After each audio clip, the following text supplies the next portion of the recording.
So the idea for this evening's event really came from a conversation I had with my neighbor, Paul Church. He came over to drop off a key so our daughter could feed his dog, and he started telling me stories about being part of the work at the fort, which I hadn't known. And I just thought, oh, that's a cool story. Other people need to hear this. So I hope you will enjoy hearing from folks who have been a part of archaeology or still a part of archaeology, including our staff who are working with the artifacts almost daily. So hope you enjoy. All right, my job is to throw questions at them. So first of all, could you each introduce yourself and tell us how you got involved with archaeology at the fort, and really your role, because not everyone's role is exactly the same. So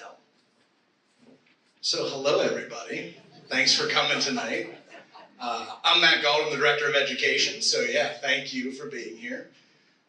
So while I'm here at the fort, every day I get to see smiling faces of kindergarten all the way up through seniors in high school, and also visitors that come and visit us. And my job is to create programming. And how can we continue to tell this story using the information that we've learned over so many years? And really, it was when Mary said, let's do this, this panel, and said, would you talk about it? And I was like, well, sadly, I never got to meet Jacob Grimm. But then when I started thinking about it more, it was just the legacy, because he found the fort. That's why I have a job. It's that, and then there's an element behind that he was, finding these things that we can now then be able to better educate children that are the next generation, not only historians, but archaeologists. So it's just very exciting as the Director of Education to be able to hopefully continue that legacy as we move forward. Yeah, I think you're up. We're just going down the line. Good evening, everybody. I'm Paul Church. So to answer Mary's question, me being a resident of town, and Jake Grimm had contacted, I believe, my parents at the time, looking for some help for doing some digs, and I actually started at the Compass Inn, I believe in either 1970 or 71, where we did the dig out there, and we found the foundation for the summer kitchen at the time, and I enjoyed it a lot. And we subsequently they decided to do the dig here the following year, and I was fortunate enough to be part of that, and it was an experience that has stayed with me.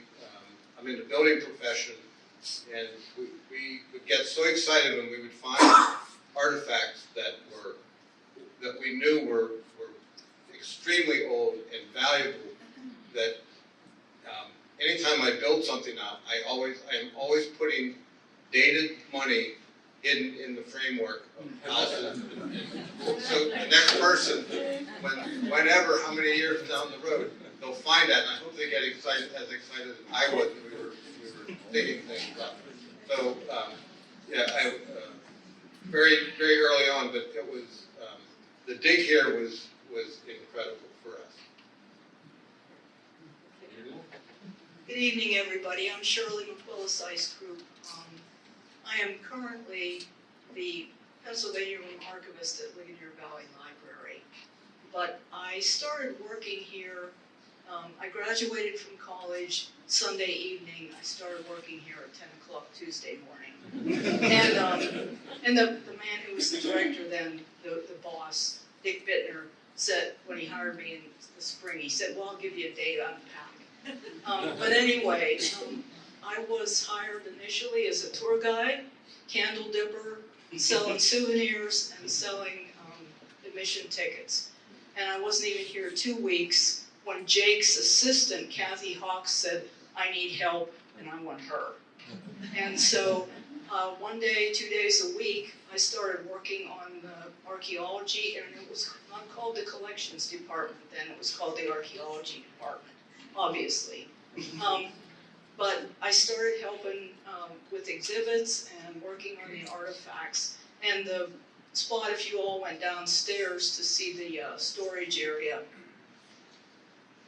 right after I started there, that was converted into the Henry Bouquet Research Center. And there were drawers and bookshelves all around that room, and it wasn't walled in like it is now, and obviously it wasn't as safe as it is now. But what I was doing was primarily cleaning, numbering, and sorting artifacts so that when all the drawers and everything came into the bouquet room, we could put the stuff away, plus working on the exhibits. The first time I met Jake was not too much long after that. He was having a party at his house, and I'm not kidding you, all the big shot archaeologists in the eastern United States were there. Like everybody, if you were a little 21-year-old twit, which is what I was, these are the people that you would want to meet. And so I'm over there at this party, and I had to use the restroom. So he tells me where it is, and I go in, and the side wall, the back wall, the other side wall are clay, dug into the base, dug into the dirt there. And I sit down, and I'm like, oh, there's a musket ball. Oh, there's a piece of pearlware. And I'm like, who could possibly sit down on a toilet and be possibly picking artifacts out of the wall as you're sitting there? Like who would this happen to? And when you're 21 years old, this is like wow. And one of the things that I learned from Jake, I learned it from my parents, but he certainly reinforced it. If there's not a week goes past in the Pennsylvania room that I don't pull this book off the shelf to educate somebody on something, not necessarily artifacts, but something. And if you read his almost 2 pages of acknowledgments in here, he was not embarrassed, afraid, and he was smart enough to know if he didn't know the answer, who all he could ask to find out the answer, or even somebody like me, 21-year-old little kid, you're going to ask this person what they think this thing is? Maybe not because you think they know, but because it's an opportunity to educate them. And he was all about that. And this list of acknowledgments, I just wanted to read one to you. This is the very last one on these 2 pages of, all these people. Finally, my wife Beverly, not merely for clerical work, but for 3.5 years of signal patience while trying to keep house amid a clutter of artifacts, old bones, and the paraphernalia of a big dig. And, that has stuck with me all these years because I've been part of some big digs, and it's one heck of a mess. So bless you, Beverly. Yeah.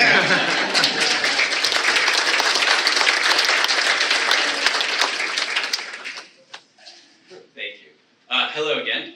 Jonathan Burns. So I get the joy of teaching archaeology to students, and they really enjoy it. And I don't like to admit it, but I think it's archaeology that sells itself, right? It's not that they love me so much necessarily, but archaeology is something that you have to learn a little bit of it in the classroom, but a lot of it in the field and the laboratory and by doing. And that's the way I was educated and brought into kind of this business of doing historic preservation and being able to be an educator in archaeology. So I started in 2009 or 2010, I believe, doing some field school work for Penn State, taking students, undergraduates, and kind of giving them their basic training in archaeology for these 6-week extended projects at Fort Shirley, was where I started working, and had a bit of luck the first year there, and actually started finding the Palisade right off the bat, and were able to kind of return to this site and continue to work on it. But one thing I wanted to do early on when I was teaching this field school to about, I think I had 16 or 17 students in it, was we loaded them up in our van and drove them out here to Fort Ligonier, because I wanted them to see what they were looking for. Like, we were in the middle of a field with nothing, other than some weeds and some groundhog holes to look at. There were no features there, but they were like, "What do you mean we're looking for this fort? Like, what?" So I immediately knew the value of this place as an open-air living museum, to bring them here and to show them what a palisade line looks like, and to show them the scope and scale of a complex architectural structure, that we were then, we would go back with that knowledge, and they would know a lot more, or at least have a lot more kind of touchstone as to what they were digging up and why these artifacts were appearing. So very early on, I saw this place as an extremely valuable educational mecca, and I kept bringing my students here. And probably the third or fourth time I brought them here, I think I started talking to the staff, and I would see the staff running around doing their programming. Was just extremely impressed with not only the collections here, but just the drive to interpret the past. And one thing led to another, and they were basically like proposing that we do some excavations here as a field school.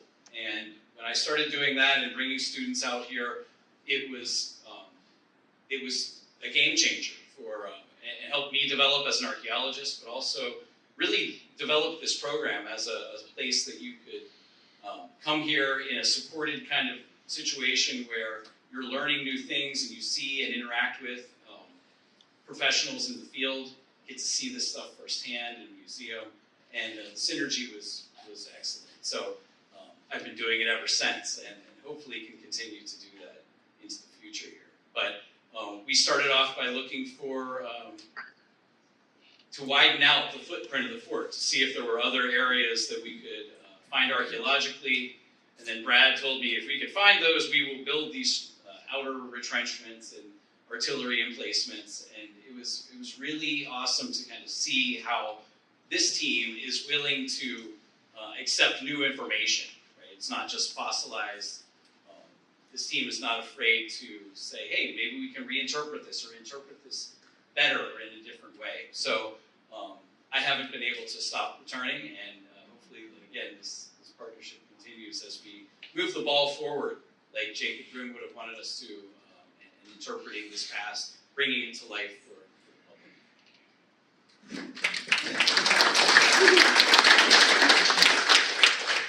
So I guess I'm bringing up the rear here. I'm Megan Bunninger. I met many of you just a little bit earlier this evening downstairs in collection storage.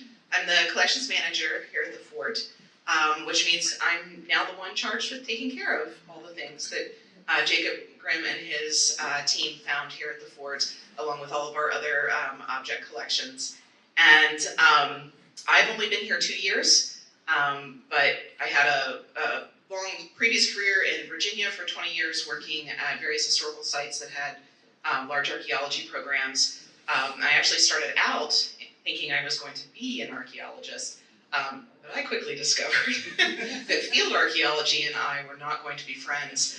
However, what I'm doing now is exactly what I always wanted to do, which was to benefit from the hard work of people like Shirley and Kathy, who identified all of those objects, figured out what they were, cataloged them, organized them, cleaned them, conserved them, and then left them for all of the rest of us to study and to add to Matt's programming and to talk to all of our visitors about and to really tell a story. That's what I love doing, and the new collection storage room downstairs has just been fantastic because you can just open all the drawers and see all the things all at one time. So, if you want to see barrel hoops, I got a bunch for you. If you want to see horseshoes, I got 30, 40. Anything you can imagine, we've got multiples of it downstairs, and that's just been absolutely fantastic. I never got to meet Jacob Grimm, obviously. I was handed his book the very first day I got here, and I have read it over many, many times, and it has been my constant companion. So it has been a huge help to me. And sort of just on a personal note, one of the kind of interesting things that I've discovered working with the card catalog that I'm sure Shirley remembers very well, as we've been digitizing our records and putting all of that information on the artifacts into the database. The notation of the date in which every single artifact was excavated, the location up there on the hill where it was found, and the depth at which it was found. I can tell you on any given day, 1960 through 1965, where Jacob Grimm was at any given moment, as well as many of the other folks who participated in the dig. And so it's kind of like I know what their days were like up there. I can picture it very well in my head. I know where they were standing and what they were looking at. And so it's been really interesting to get to know them through that. And so this is a fun place to work. And it's because of a lot of people who came before and did a lot of really amazing things. So this is a gem. This place is a gem.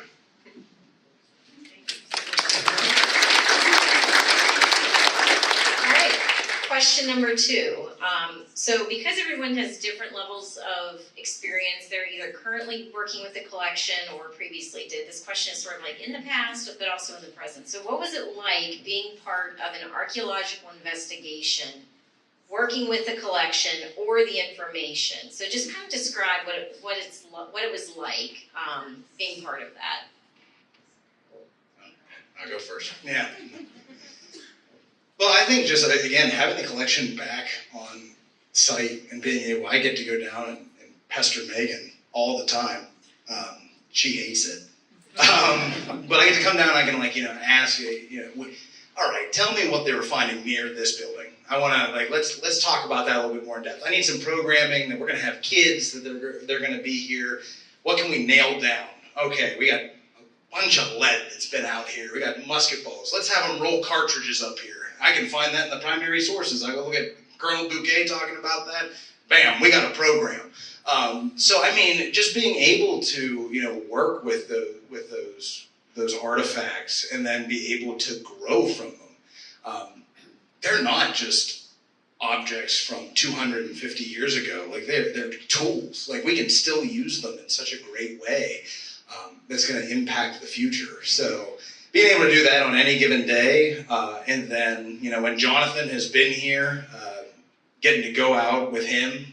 He is Indiana Jones, folks, without the whip. We needed to we should have gifted him a fedora for this award. But being able then, using that as an educational tool to be able to kind of talk about, okay, what are we doing out here? What's the process? How do you do that? And you see a lot of those processes being used by Jonathan, that we saw by Jacob Grimm as well. All those years ago that they're looking at these things. Of course, they've come across with new tools and way to do this, but it's just amazing to be able to tie those things together. Do you want to skip? Well, as far as the artifacts, I think what was most intriguing to me was, and again it was through Jake, that he taught us how to identify in layers, if you will. So things on the surface were fairly recent. Somebody threw a bottle out from the car window or whatever. But as you got down deeper, then he helped us, and he taught us how to identify valuable artifacts, as opposed to the tons and tons of dirt that we hand sifted, finding whatever, thinking we were hitting the jackpot, but it really was nothing. So when he taught us the identification of when we started getting into, if you will, the meat of the discoveries, that's what was rewarding to us, knowing that we actually were able to identify as we were going down. And I say going down, going deeper into the earth. So that's my experience with the artifact. I was curator of collections for working with the collections from 1973 till the end of June of 2005. And every time that I got a box off a shelf in the archaeology lab or pulled open a drawer, it was a great adventure. Because I would look at something and say, oh, yeah, that's what that is. Something that 2 weeks before that I didn't know for sure what it was. But the whole time that I was here, wherever Jake Grimm was, whether it was in that drugstore, that drugstore, that drugstore, or his living room, or the Diamond Cafe, I would walk in the door with questions, with some artifacts in my hand, and he was quick to help me understand what they were. And one of my most exciting discoveries, and of course it had been discovered 20 years before that by Jake, but in the boxes of shoe leather, I'm looking at this stuff and there's these two little toddler insoles. I didn't know we had any toddler insoles here. And I'm like, crap, this is so cool. So I had them in my two hands, on my palms of my hands, and I came up to the museum room. It was July, and I'm walking around in the museum with these parents and their kids, and I'm walking around showing these kids these pieces of shoes, and it was, I'm not an educator, although I seem to be educating people every day, but that was the pinnacle of my educational process here. It was just so life-altering, if you will. Okay, that's it. I agree, absolutely. This site is so valuable with respect to education because it's so well dated. And the material culture here, there's really no question about it when you come to, as you're learning the ropes in this business and trying to understand what is diagnostic, what artifacts are the ones that are really the gems. This place allows us to have that touchstone, essentially, to see Jacob Grimm's excavated contexts, and these artifacts are from that time period, and we can use them then to confirm that we're on another site that's of this time period. So this is such a seminal place. But as far as memorable times when I was working here up on the hill, we would always do it in August, so it would be pretty hot. And I remember, running a field school is, you have to make sure everyone is using their tools properly, not getting hurt, drinking enough water, filling in the paperwork properly, and not missing any artifacts. But one of the awesome parts about working here was that every half hour or so there would be like a new busload of people getting out and getting to come into the fort and taking the tour. And it was like having, at one point I think we did have like a velvet rope, or at least a rope, where we would turn around and be like, okay, here comes another 50 people, and then I would make sure one or two students were prepared to go and talk to that group about what was going on here at this site. And even the bashful, shy ones, right? Like, they had worked there enough, a couple days here is enough to start to really understand kind of how this fits in and what interests people and the public. So again, just looking over my shoulder and seeing a new group of people behind the velvet rope, and it just warmed my heart to have students then go and explain what we were doing and why we were doing it and kind of the value of it. So what a great opportunity. I would be incredibly hard pressed to pick my favorite artifact, story, or just artifact period out of everything that we've got here. It's like Shirley was saying, it's like every time you open a box, it's an adventure. There's just so much, but I love it. And it's interesting that we're all sort of bringing this back to education, but I love it when the education department calls on me to do the white glove activity for kids when they come in. And I pick out some things to bring up to show them when they're here, and they get to put on white gloves and pass the artifacts around and talk about them. And especially the little kids, their eyes just get so big and they're so careful with it. And one of the things that I have shown them and I don't let them hold this one, but I ask them, what do you think the smallest artifact is that we have here? And they usually guess something to do with guns, because we do have a lot of gun stuff here and we tend to talk about it a lot. But then I pull it out and it's a straight pin, really just a straight pin.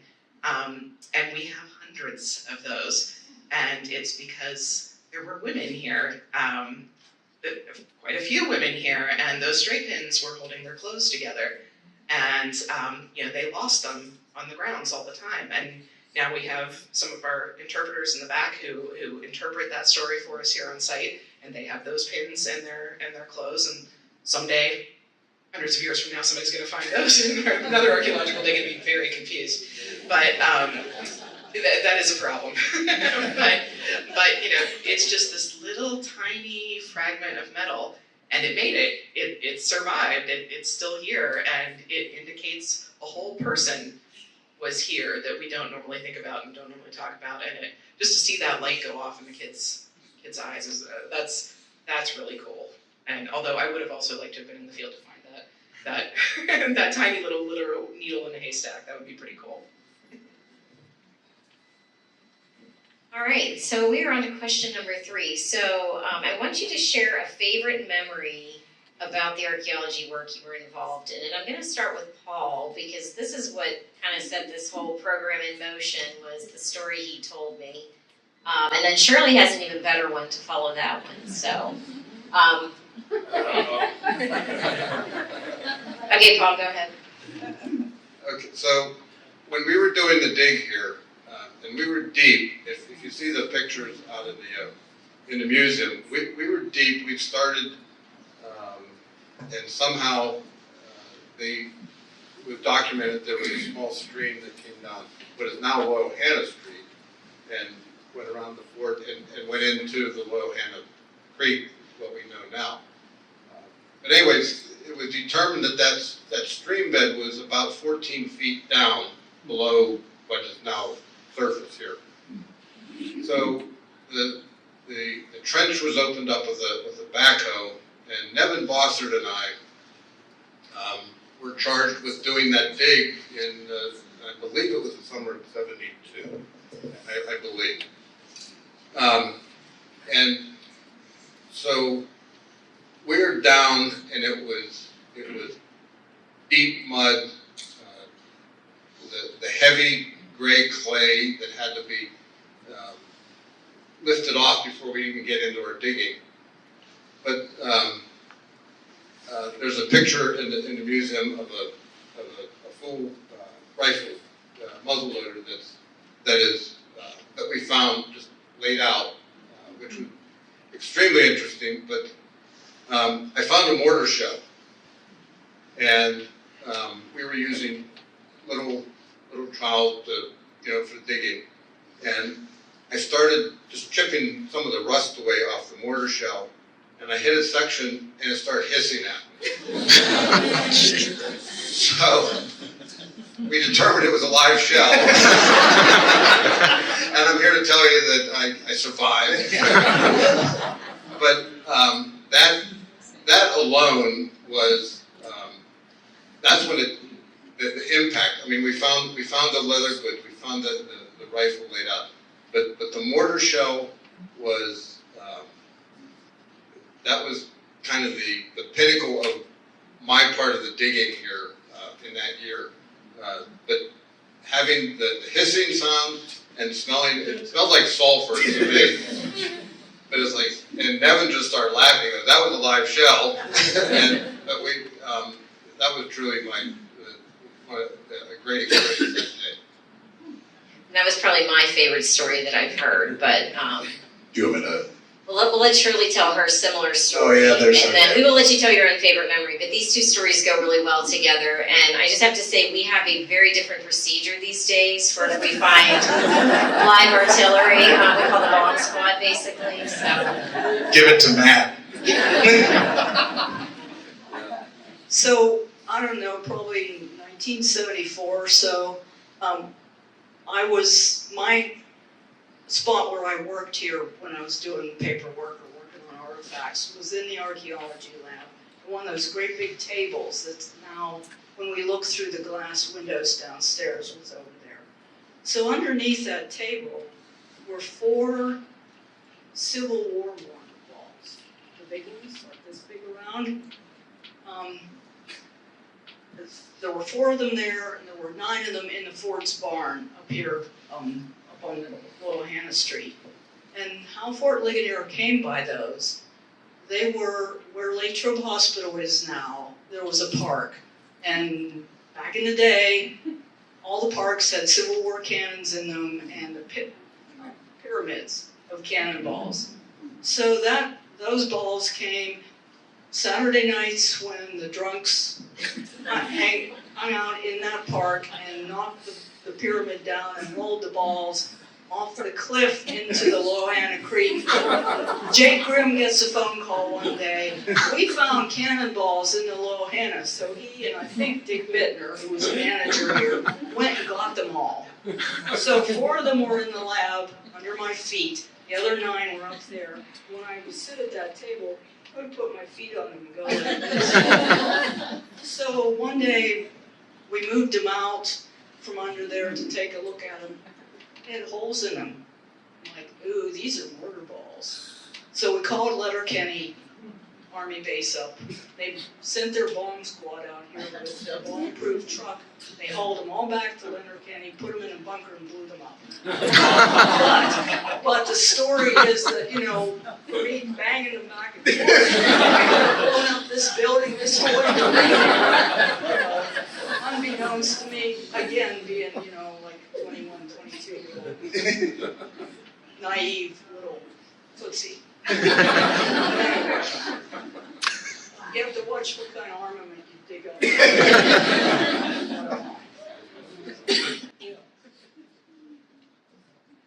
Okay, anybody else? Well, I think we should play just because, Paul, you mentioned Nevin. We actually have a clip, an audio clip, that Nevin and he were talking about that same experience that you guys had. So we were able to reach out. We reached out to several people, even if they couldn't be here tonight, just to be able to try and ask a little bit about their experience, either on the archaeology dig, or if they weren't on the archaeology dig, any experience they had with Jacob Grimm. Also, I do IT here, so give me a second.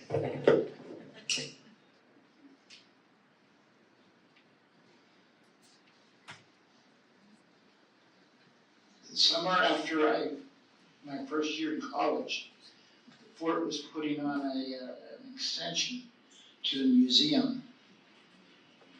I think the first big extension. And I was working at Campus Inn at the time with Paul. We found a summer kitchen there, the outline of the summer kitchen, which is behind. But anyway, that summer, they were digging the foundation, and they ran into a stream bed from the era of Fort Leader, and the stream bed had been covered over with clay, so air had not gotten into it. Inside the stream bed, they started to dig up leather things, and they figured out they were the leather shoes of the soldiers. So Paul and I were sent over there to excavate this, and it was a hole as big as this room, which is 18 by 20 feet and 10 feet deep, and the way we excavated it was you had 5-gallon buckets, and you just filled your bucket up with whatever was in there, mud, hauled it up to the top and over the side into a screen, and you sprayed it. And whatever was in there, and you would find whole shoes. And in fact, the shoes, the British never knew what the shoes of the soldiers looked like. So it was the first time that. An example was found, An yeah. example. Wow. We found bridles and belts and actually vegetation, like dried up apples and chestnuts. And Who was overseeing this at this time? Jay Grimm was overseeing this at the same as with this as well. What about Jake Grimm? I Jake- heard so much about him, but I never, unfortunately, got a chance to meet him. Jay Grimm was a very quiet man. His original pharmacy that I remember was on East Main Street, and his basement was all archaeology stuff. And I can remember if we had really something good that we found in the morning, we would run up to, we could go from the fort to his place in 5 minutes. And I can remember sitting down in his basement of his pharmacy and going over some things that we found, or some pictures we drew of some post holes. So everyone that we have talked to, or even in this case, of course, sadly Nevin's no longer with us, but being able to, we came across countless stories about how this archaeology, this dig, left an impact on people. Young minds at that point. We had another meeting with Ron Shirey, who came down, and he was actually going to be on this panel tonight as well. But something that stood out to me whenever he talked about this dig, sharing exact similar stories to what Paul and Nevin said, but he said about Jake Grimm, he said he was an educator, and he said, and Megan was with me. We were down in the CSR. He's sitting surrounded by the things that he helped find, and he's saying Jake Grimm was an educator. He never yelled at you. If you did something wrong, he's like, he never came up and like gave you a problem. He would help you and say, this is what you did wrong, here's how we're gonna fix it, and this is what you have to do moving forward. And that was something that really just stuck out to me, is that this is someone who is now removed how many years later, and like that lesson has still stuck with them. So I think these digs, these artifacts, they have far more power than just to go in the museum, you're like, oh look, arrowhead, or something like that. They hold all sorts of power to them. Anybody else? I would say one of the things that was fun to find here, out back in the middle of August, as we were outside the interpreted fort area, in an area that's been,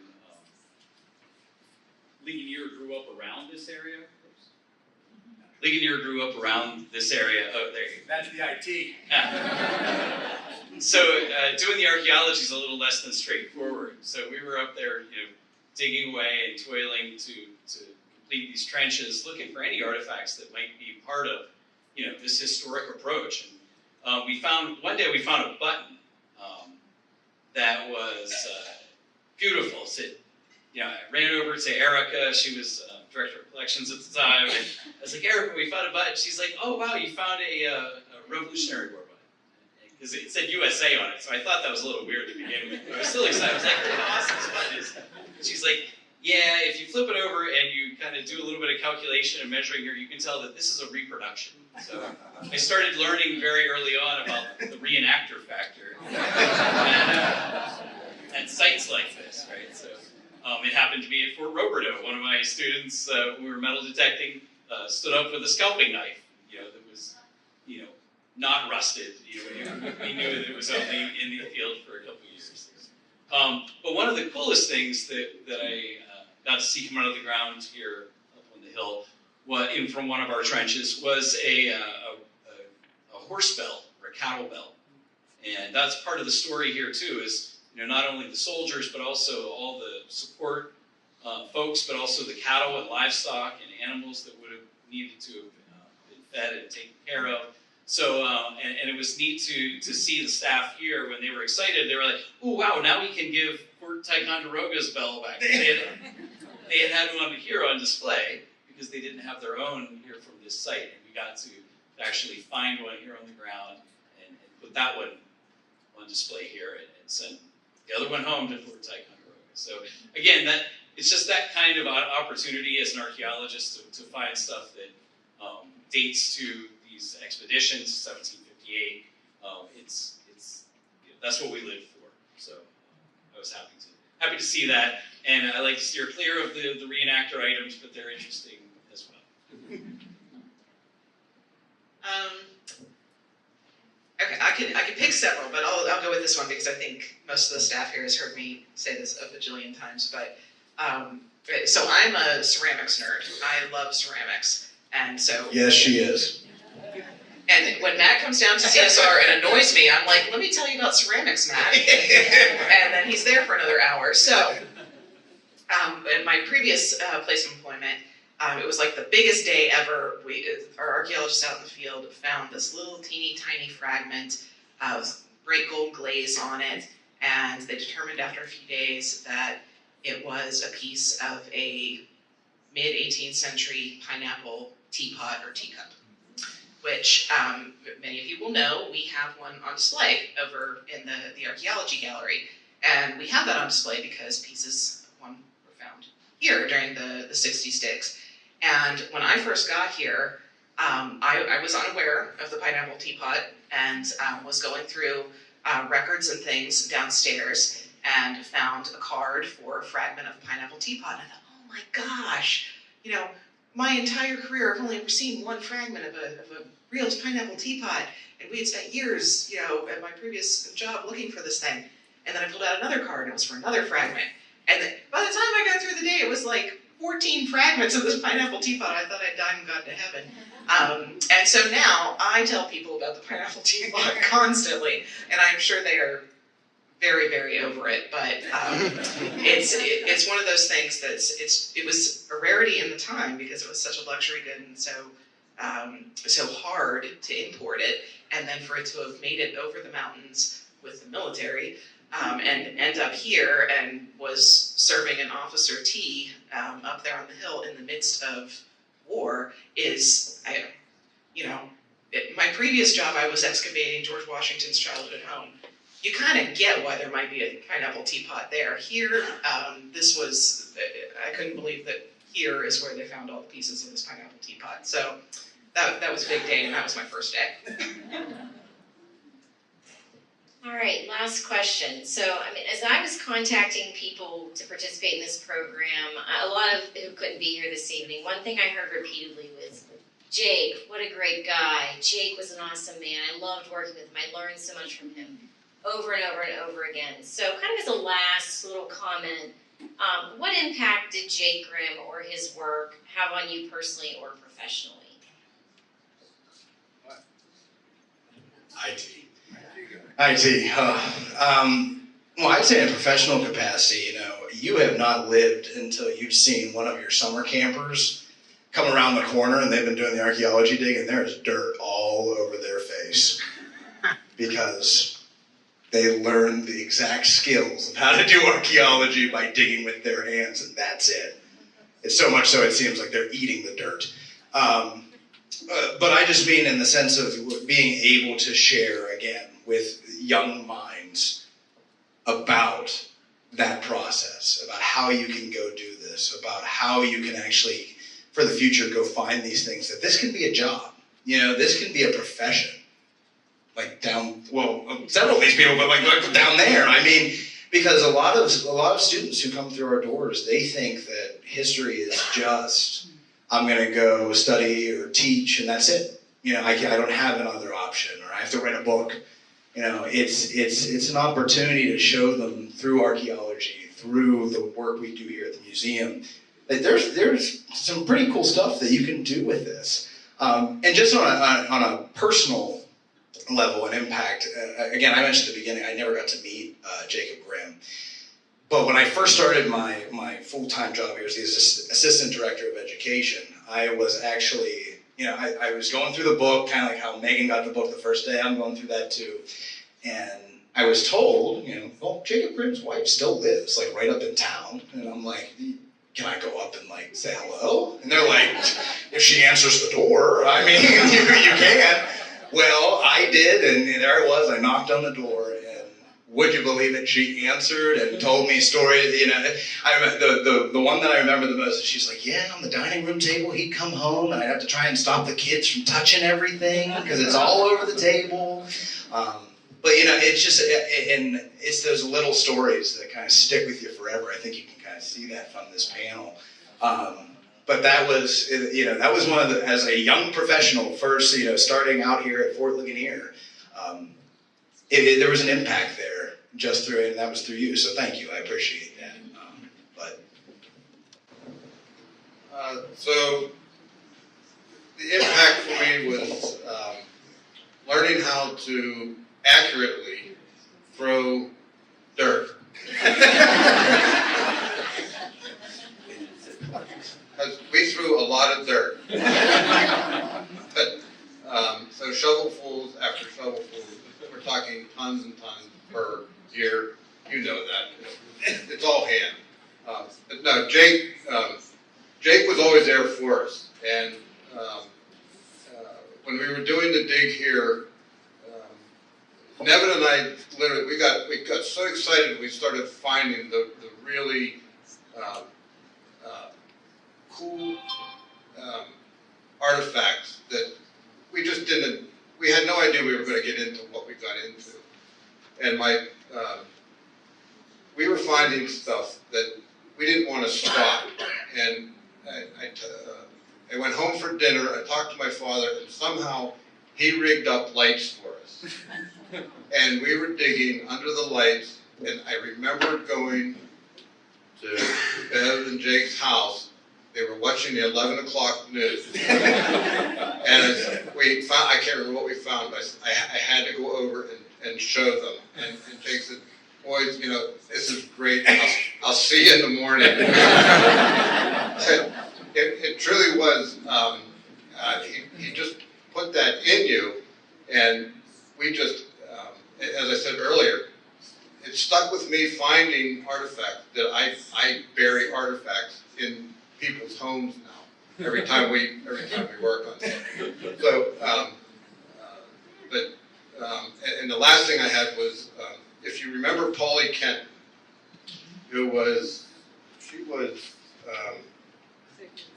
of the Historical Society, right? I'd seen her years later, and she goes, Paul, I was going through the meeting minutes from one of the board meetings, and Nevin and I were referred to as the boys. And the boys came to the board meeting and asked for a raise. And at the time, I was making $1 an hour, and Nevin was making $1.25 an hour, I believe. And the boys came for asking for a raise, and she said, after that sentence, it was in big bold letters, all capitals, denied.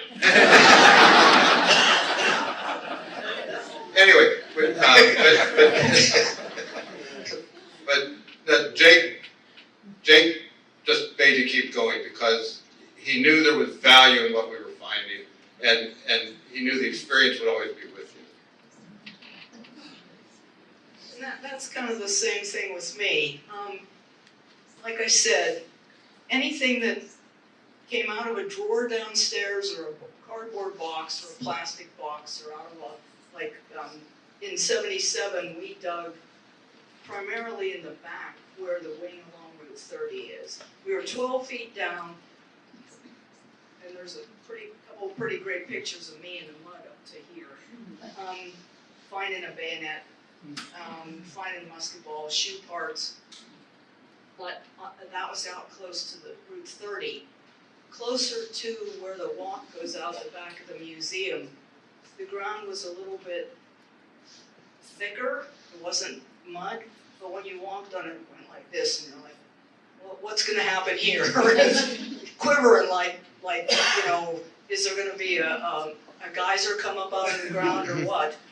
But wherever we located anything, if we didn't know what it was, Jake was always available wherever he was to walk in to wherever it was with artifacts in your hand and say, we found this, what is it? Or we found this is what we think it is. Are we right? And it was more often than not, what is it? And you'd say, well, what do you think it is? So, as you said, it was an educational thing continually. And from that, I learned professionally, don't be afraid to ask. Don't be afraid to ask not only the curator of the National Park Service Museum in Philadelphia, Ira Noel Hume from Colonial Williamsburg, so-and-so, but also don't be afraid to ask this high school kid that's digging with you, what do you think this is? Because the Ira Noel Humes will know what it is, because they found one at Williamsburg. But the high school kid might have a much better idea than you think they would of what this thing is. So that's what I learned primarily from Jake, is don't be afraid to ask everybody and anybody to help you identify stuff. Okay, well, although I never met Jacob Grimm personally, he is with me every day in my laboratory because I think I have about 4 copies of this book that he painstakingly put together. That's one of that is a true gift to give the rest of archaeologists and the public, is this book of material culture that again allows you to look at items that you don't necessarily know what they are, but you know you have a piece of something interesting and you go through this book and you're like, oh my gosh, I know what this is now, right? So Jacob Grimm's work in this type of a book inspires me every day to try to, what am I going to put together, as a result of my work? And one of the things that I'm striving to do is to make the best artifact photos that I can, like really highly detailed, in your face so you can see the diagnostic details, because that's really what endures. When our careers are over, these kind of references, we really get to see this stuff firsthand. A lot of people don't get to do that, right? So we're very privileged in that respect. So we have to figure out the best way we can to share it with the public and for generations to come. And I would say that, for me, that's the biggest legacy of his that I carry with me. Jonathan took mine. I was going to say something very similar, that Jacob Grimm's encyclopedic knowledge of the artifacts that he was finding are, I rely on that every single day. My background is in Southern decorative arts of the 18th century, so militaria of the French and Indian War, it's not really my bailiwick. So I look at his book constantly to try to figure out what I'm looking at and what I'm dealing with, and his knowledge and his ability to identify was really astounding, and it's still a legacy for everybody who's working on it now. All right, thank you. We're gonna turn it over. We have time for maybe 2 questions. Dave Swank is going to be our mic runner. Get those hands up. If you have a question, put your hand up. Hi, my name's Steve Evans, and I found my first French and Indian War artifact at the age of 6 here at the fort. I grew up right at the top of the hill, and the last house that was recently torn down where Charlie Stahl used to live. And I vividly remember them tearing all the houses down the street, tearing them down and excavating the yard. So me and my younger brother were so intrigued by that, we had our dad build his little sifter. We were digging up our backyard. And every time we found something, we ran down and showed Jake, and he would tell us what it was. And we kept hanging around, and then we got really proficient in finding Indian trade beads that fell through the mesh of the sifter. The next thing you know, my brother and I are manning our own sifter. We're finding musket balls, gun flints, arrowheads, pipe stems. I vividly remember my brother finding a coin that was cut in half, and I know now that that was a Spanish 2-real pistarine. But unfortunately, it's no longer in the collection because Shirley let me check one time. But anyway, when we moved to another part of town, we got these certificates thanking us for our contributions to the archaeological excavations conducted in 1964. And I still have mine today. I have it with me right now. And later in life, as Beverly could tell you, I spent a lot of time with Jake. Showed him stuff I found metal detecting, because I've metal detected before this road from Siding Hill to the Trope. And if anybody wants to see pictures of what I find, I can meet up with you afterwards. So that's my story about Jake.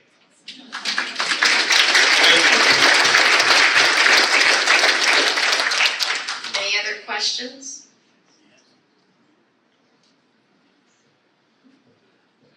Oh, I had a simple question. You know, I just want to know how far you have to dig to get 250 years ago. I think you might have answered it, 12 feet. Here in the stream bed, yeah, but not before. Sometimes not very deep. Not very deep, yeah. So the question, if you couldn't hear in the back, was how deep do you have to dig to find things from 1758? Jonathan, give us the hand. Sorry, so not very deep, depending upon disturbance levels and other things all being taken equally. A lot of Pennsylvania has been plowed, so the plow zone, as we endearingly call it, is this zone of about 20 inches worth of soil that you can find stuff there that dates back to the French and Indian War, but even Native American artifacts from a couple thousands of years ago. So it really depends on the setting and the type of landscape that you're on, how deep you have to go. Yeah, and just a side note to that, right across Route 30 in the field that's on 7-Eleven, every time, it used to be a working farm, and every time they would plow, my father would go over and just walk it after they would plow it, and always find arrow. Just right over across the road. I think that's how Jake got started, as a young person, Could be. walking plowed fields in his hometown area, finding arrowheads, because the amount of prehistoric artifacts that were in the collection here at Fort Ligonier when I started here in '73 was mind-boggling. And they pretty much all came from Jake.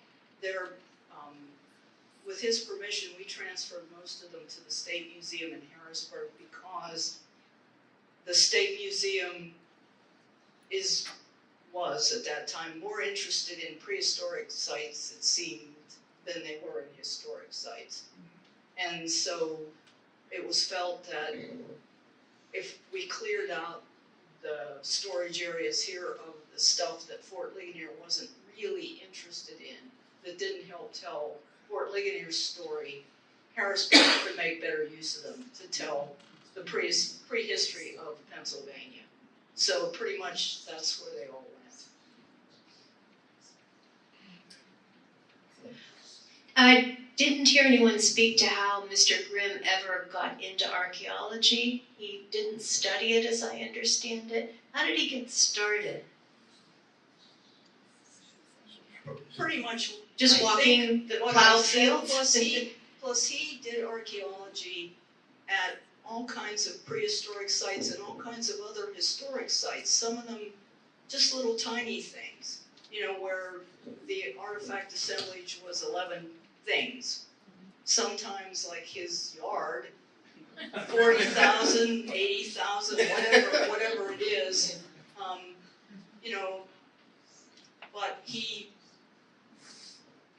became the person, local person, that anybody called when they dug a hole in their yard and something came up and they didn't know what it was. And that was from when he was a young man even, I think.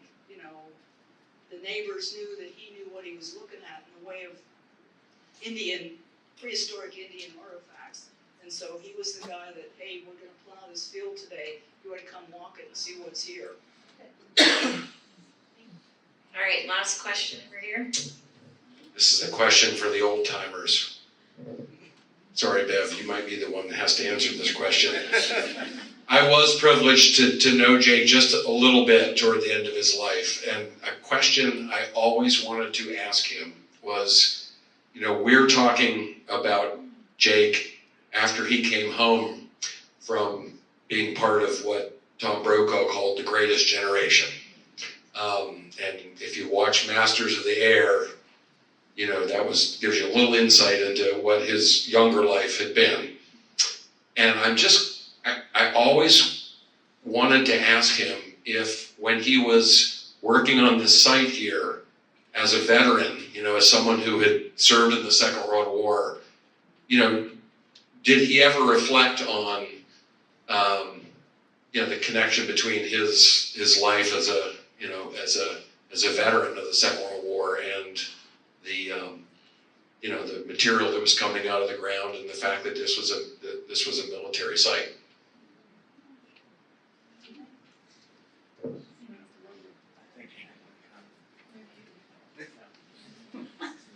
Like I'm thinking.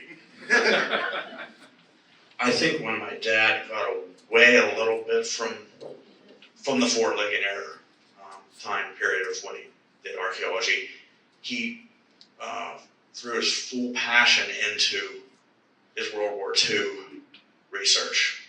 He wrote a book on his 483rd Bomb Group from World War II. He flew a B-17, crash landed in Hungary, and before the internet, he started trying to find everyone in the 483rd Bomb Group the old-fashioned way, directory assistants. He had the card files for everybody. That was sort of the second phase of his passion was his World War II service. As far as whether there was a connection here, probably, but and before he passed away, he got back into what he did here in our backyard. I guess he was probably late 60s. Him and Ray Kinsey dug up the backyard, where he did not dig up the backyard. I guess when did he dig John Bridges Tavern? Late 60s. Yeah, when he didn't finish the backyard. He did John Bridges. It was John Bridges Tavern was done in 67. Did you say? I think he wanted to finish the rest of the yard, and he dug up the rest of the yard. Just Ray and him just with a shovel. It was amazing what he did at that age. I couldn't do it. I don't think many in the room could do that. But that was his passion for what he liked to do. Yeah. So he was at Fort Ligonier, and then switched to World War II for a while, and then at the end of his life, he finished up the yard. I think maybe from the artifacts that were in the collection here, when I was here in the, 73 through 2005, stuff from the French and Indian War, stuff from the Red War, War 1812, the Civil War, the Spanish-American War, World War I, World War II. And it wasn't dug up here, but he bought bullets at yard sales. He collected them from who knows where. He got cannonballs from all those wars, and they came into this place, into the collection. And I think because it was armament, if somebody walked in the door with a cannonball, and it's not French and Indian War, it's not Fort Ligonier, period. Okay, we have one down here. We can show you one just like it that's from 1812, and it was cast at Washington Furnace going up the mountain. Or here's this scary-looking bullet from a rifle from World War I. And if you walked in with a casing from something like that, okay, we can show you one and help you understand that this isn't French and Indian War, even though you found it in the ground in Ligonier. Everything that you find in the ground in Ligonier is not French and Indian War. Here's something that, and I think that was a carryover from him being partly exposed to a military life for a few years, and that he realized that other people have that exposure and have questions about that kind of stuff. Thank you all for coming. I hope you've enjoyed the program this evening. We hope to see you sometime. We're open 7 days a week. Bring your neighbors, your friends, your guests, and come visit us. Thank you. Have a great evening.